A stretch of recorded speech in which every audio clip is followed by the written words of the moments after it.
तो बात करने वाले हैं ज्वार और भाटा की।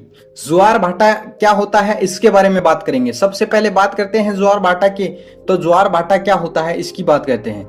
ज्वार क्या होता है? ज्वार होता है समुद्रीय जल का अपने तल से ऊपर की ओर उठना, क्या कहलाता है? ज्वार कहलाता है। और उसका वापस गिरना भाटा कहलाता है। इसी स्थिति को, समुद्रीय जल का अपने तल से ऊपर की ओर उठना और वापस गिरने वाली स्थिति को क्या कहा जाता है? ज्वार और भाटा कहा जाता है। अब ज्वार और भाटा की स्थिति उत्पन्न क्यों होती है, इसके पीछे का क्या कारण है, ज्वार भाटा की उत्पत्ति के कारण क्या है, इस चीज को देखते हैं। तो ज्वार भाटा की उत्पत्ति के कारण है सूर्य का गुरुत्वाकर्षण बल और चंद्रमा का गुरुत्वाकर्षण बल क्या करता है? ज्वार को उत्पन्न करते हैं। ज्वार को उत्पन्न करने में किन किन का योगदान रहता है? सूर्य और चंद्रमा का। सूर्य और चंद्रमा के कारण गुरुत्वाकर्षण बल जो होता है इन्हीं के कारण जो ज्वार की जो लहरें ऊपर की ओर उठती है, जल अपने तल से ऊपर की ओर उठता है, तो वो किस कारण उठता है? सूर्य और चंद्रमा के गुरुत्वाकर्षण के बल वो अपनी ओर खींचते हैं सूर्य और चंद्रमा। इसी कारण ज्वार की उत्पत्ति होती है। और जब वो पानी वापस गिरता है तो उसके पीछे कारण है पृथ्वी का गुरुत्वाकर्षण बल और अपकेंद्रीय बल। पृथ्वी का गुरुत्वाकर्षण बल और अपकेंद्रीय बल यह कारण है जिसके वजह से भाटा की उत्पत्ति होती है। तो ज्वार और भाटा की उत्पत्ति के 4 कारण हो जाते हैं। सूर्य का गुरुत्वाकर्षण बल, चंद्रमा का गुरुत्वाकर्षण बल, पृथ्वी का गुरुत्वाकर्षण बल और अपकेंद्रीय बल। ये सभी ज्वार भाटा की उत्पत्ति के कारण है। अब बात करते हैं कि चंद्रमा का गुरुत्वाकर्षण बल काफी ज्यादा प्रभावित करता है सूर्य की अपेक्षा। क्यों करता है? चंद्रमा का गुरुत्वाकर्षण बल काफी ज्यादा प्रभावित करता है सूर्य की अपेक्षा। इसका कारण यह है कि सूर्य बहुत ज्यादा दूर है और चंद्रमा बहुत ज्यादा पास है। इस कारण से चंद्रमा का जो गुरुत्वाकर्षण बल है वो काफी ज्यादा प्रभावी होता है। और कितना प्रभावी होता है? सूर्य की अपेक्षा 2.17 गुना ज्यादा होता है। 2.17 गुना ज्यादा होता है चंद्रमा का गुरुत्वाकर्षण बल सूर्य की तुलना में। अब बात करते हैं ज्वार भाटा के लाभ क्या होते हैं। तो ज्वार भाटा के लाभ क्या हैं इसके बारे में बात करते हैं। ज्वार भाटा की जो लहरें उत्पन्न होती है जिससे जल विद्युत उत्पादन किया जा सकता है, और ज्वारीय तरंगों द्वारा जो बहुमूल्य पदार्थ हैं वो तट पर आ जाते हैं, जिससे क्या होता है? आर्थिक दृष्टि से सहायता मिलती है। और सागरीय तटों पर जो भी कचरा उपस्थित होता है वो कचरा सारा का सारा ज्वारीय लहरों के माध्यम से समुद्र में चला जाता है और गहराई में चला जाता है, जिससे तट साफ सुथरे दिखाई देते हैं। बात करते हैं ज्वारीय लहरों द्वारा उन्नत किस्म की जो मछलियां होती है। ज्वारीय लहरों द्वारा उन्नत किस्म की जो मछलियां होती है उनकी तो वो सारी की सारी किधर आ जाती है? तटों के किनारे पर आ जाती है, जिससे मत्स्य उद्योग में वृद्धि होती है। ठीक है, तो और क्या बात कर सकते हैं? और एक फायदा और है, जैसे कि बड़े बड़े जहाज होते हैं वो जहाज बंदरगाहों पर लाने में सहायता मिलती है उनको। जो भारी जहाज होते हैं और बड़े जहाज होते हैं उनको बंदरगाहों तक लाने में सहायता मिलती है, बंदरगाहों तक पहुंचने में आसानी होती है। अब बात करते हैं ज्वार के प्रकार कितने होते हैं। तो ज्वार को देखो अलग अलग आधारों पर बांटा जाता है। अगर अपन अवधि के आधार पर बांटे तो ज्वार 2 भागों में बांटा जा सकता है। एक होगा दैनिक ज्वार और एक होगा अर्धदैनिक ज्वार। और अगर आकार के आधार पर बांटेंगे तो आकार के आधार पर भी 2 भागों में बांटा जा सकता है, दीर्घ ज्वार और लघु ज्वार। तो सबसे पहले बात करते हैं आकार के आधार पर। आकार के आधार पर ज्वार को 2 भागों में बांटा जाता है, एक होता है दीर्घ ज्वार और एक होता है लघु ज्वार। दीर्घ ज्वार की उत्पत्ति का कारण यह है कि युति वियुति की स्थिति बनती है और सिजिगी की स्थिति बनती है, जिसके कारण दीर्घ ज्वार की उत्पत्ति होती है।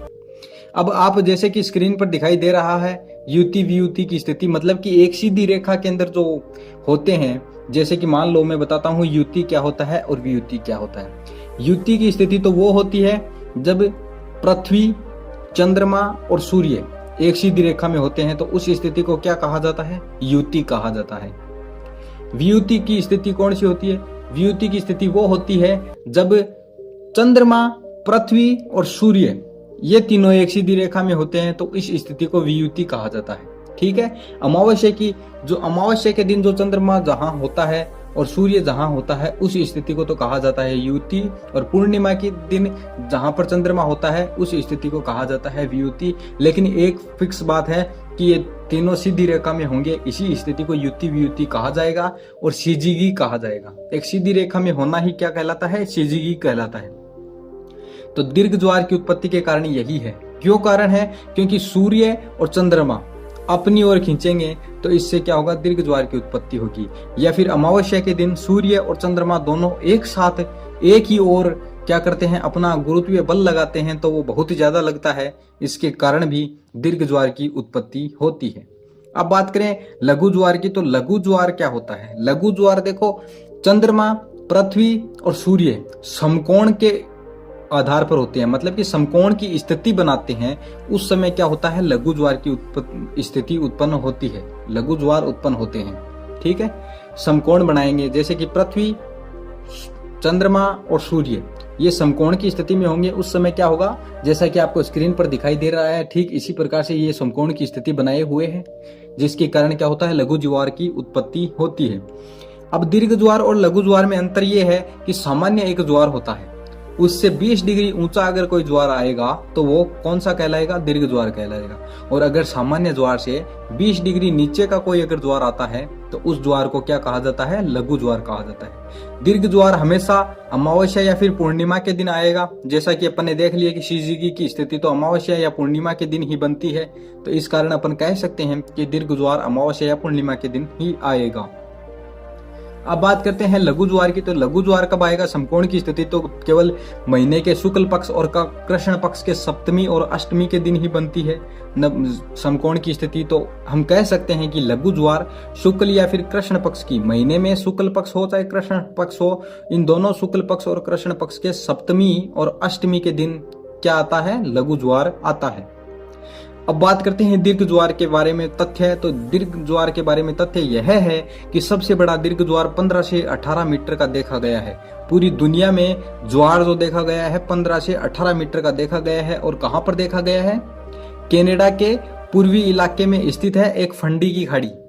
कनाडा के पूर्वी इलाके में स्थित है फंडी की खाड़ी, तो वहां पर देखा गया है, वहां पर देखा गया है दीर्घ ज्वार, जो कि सबसे बड़ा ज्वार है, दुनिया का सबसे बड़ा ज्वार है, 15 से 18 मीटर ऊंचा है। ठीक है, अब भारत में दीर्घ ज्वार कहां देखा गया है? भारत में दीर्घ ज्वार कितना बड़ा देखा गया है और कहां देखा गया है? सबसे पहले बात करें तो भारत में दीर्घ ज्वार 2.7 मीटर देखा गया है। 2.7 मीटर ऊंचा ज्वार देखा गया है। और कहां पर देखा गया है? गुजरात के दक्षिण में ओखा तट स्थित है। गुजरात के दक्षिण में ओखा तट स्थित है, तो वहीं पर ये ज्वार देखा गया है, दीर्घ ज्वार देखा गया है, जिसकी ऊंचाई कितनी है? भारत में अगर बात करें तो भारत में 2.7 मीटर की ऊंचाई है। और विश्व में बात करें तो विश्व में कितनी ऊंचाई है? विश्व में 15 से 18 मीटर की ऊंचाई पर देखा जाता है। ठीक है, अब बात करते हैं ज्वार के प्रकार अवधि के आधार पर। तो अवधि के आधार पर भी ज्वारों को बांटा जाता है। तो एक तो होता है दैनिक ज्वार, दूसरा होता है अर्ध दैनिक ज्वार। दैनिक ज्वार तो वो होता है जो 24 घंटे में एक बार आता है, और अर्ध दैनिक ज्वार वो होता है जो 24 घंटे में 2 बार आता है। हालांकि 24 घंटे के बाद भी आता है, मतलब कि 24 घंटे पूरे 24 घंटे नहीं लगते, लेकिन 25 घंटे लगते हैं। 25 घंटे में एक बार आएगा, उस ज्वार को तो दैनिक ज्वार कह देंगे। और अर्ध दैनिक ज्वार जो 25 घंटे में 2 बार आएगा। ठीक है, अब 25 घंटा क्यों बोल रहा हूं मैं, उसके बात को ध्यान देते हैं, उस बात को समझते हैं।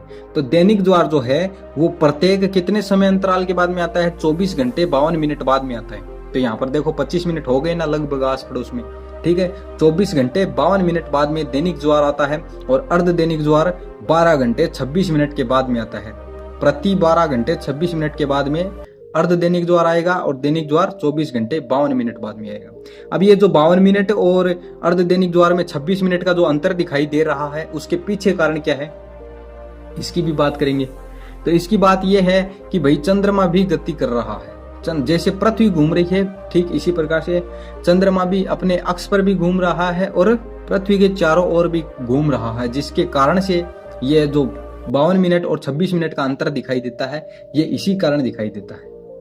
ठीक है, तो 24 घंटे 52 मिनट लगते हैं दैनिक ज्वार को आने में, और अर्ध दैनिक ज्वार को आने में कितना समय लगता है? 12 घंटे 26 मिनट के बाद में अर्ध दैनिक ज्वार देखा जा सकता है।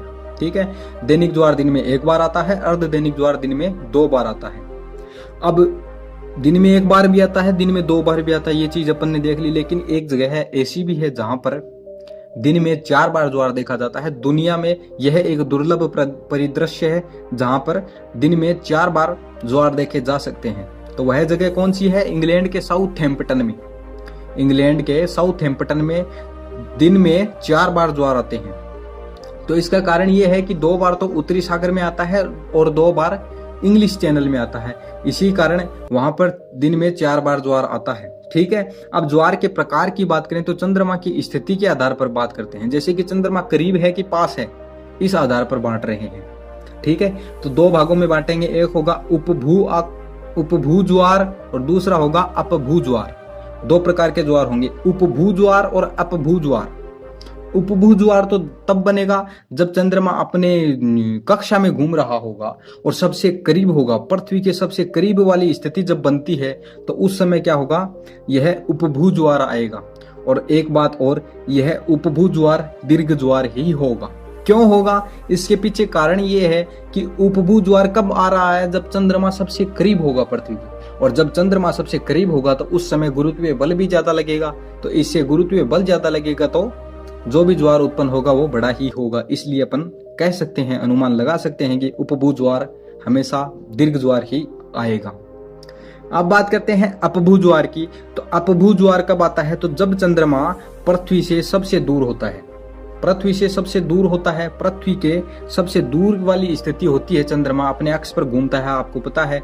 जैसे सोलर सिस्टम में पृथ्वी सूर्य के चारों ओर घूमती है ना, ठीक इसी प्रकार से पृथ्वी के चंद्रमा चारों ओर घूमता है। ठीक है, तो चंद्रमा एक बार तो सबसे करीब वाली स्थिति बनती है और दूसरी बार दूर वाली स्थिति बनती है। महीने में एक बार तो ये स्थिति जरूर बनेगी। ठीक है, अब जब चंद्रमा पृथ्वी के सबसे दूर वाला स्थान होगा, पृथ्वी के सबसे दूर वाले स्थान पर जाएगा चंद्रमा, तो उस स्थिति में अपभू ज्वार आएगा। तो उपभू ज्वार चंद्रमा सबसे करीब होगा पृथ्वी के तब आएगा, और अपभू ज्वार चंद्रमा जब पृथ्वी से सबसे दूर वाली स्थिति पर होगा तो उस समय आएगा अपभू ज्वार। तो ये थे ज्वार और भाटा, जिसके बारे में आज अपन ने बात